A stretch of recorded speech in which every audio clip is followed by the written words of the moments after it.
somewhere. Thank you. I'll see you later.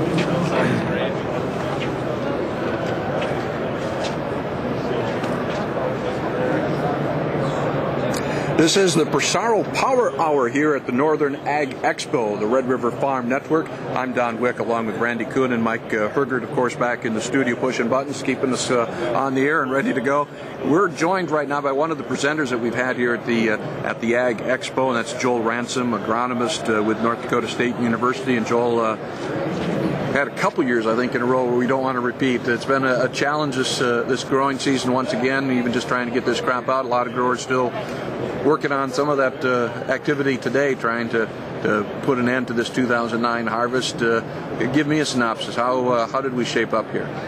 Yeah, it's been a tough year for those that have growing corn, getting started in the spring and now getting it off in the fall. We've still got about 60% of the acreage of corn still yet to be harvested, so a lot of decisions yet to be made. What are you hearing from farmers? Are they considering backing down maturities a little bit after these last 2 years, or are they saying, well, it's a fluke, we'll try it again next year? Well, at the end of my presentation today, I asked, I did a little survey to see what farmers were going to do in the future, and I think about a third were talking about either getting out of corn or backing off a bit. And then we had probably about, 40% that said we are going to keep doing what we've always been doing, and then some have said we're going to be a little more conservative in our maturities. So mixed bag. We still have a lot of corn standing right now, and a lot of it's awful wet. A year ago, we left a lot of that corn stand and harvested this growing season.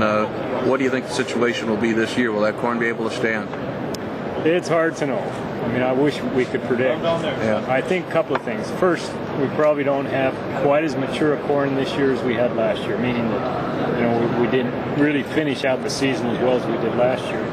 Second, I think the stock strength and other issues are not as good as they were last year. It's really hard to say. The third important issue is what is the season going to be like? Last year, I think the group that left it over winter did pretty well. Most of them today that I surveyed said that they lost less than 5% of their yield. And with those kinds of losses, it makes sense to leave it. But if you get into the 15 or 20% yield loss leaving it over the winter, then it makes sense to pull it off now and get it growing. Versus if you got corn that's still 25 to 30% or higher, I guess where's the trade-off? Well, and that's what we talked about in the presentation today. When does it pay to get out there and take it? And I think probably I would say about 15%. If you anticipate a 15% yield loss by leaving it probably pays to get out there and take it. Last year a lot of people left it, and I don't think that they really had an option. Yeah. It wasn't a difficult decision because they didn't have an option. They couldn't get out there. This year may be a little different, and then couple that with probably a little more complex this year because we're a little wetter than this year than last year. So difficult decisions. I think some that don't have a big investment probably will leave it and probably do fine in most cases. One recommendation I would have is if they've got a field that's prone to lodging or eardrop, make sure they take that because it's probably a given that they'll make money by taking it and drying it rather than leaving it all winter and losing it. Joel, I've talked with growers here, and many of them have been happy with the bushels they've had, but it's the test weight, really some lightweight corn we've got this year. Yeah, and last year I think we did have pretty mature corn, so we didn't have the test weight reductions last year like we'll have this year because we've had some corn. Any corn that was greater than, say, 32% moisture when it frosted, that's probably going to be a little bit light test weight corn unless it dries. Do you have any information online or for folks if they want more information, if they're looking for some info?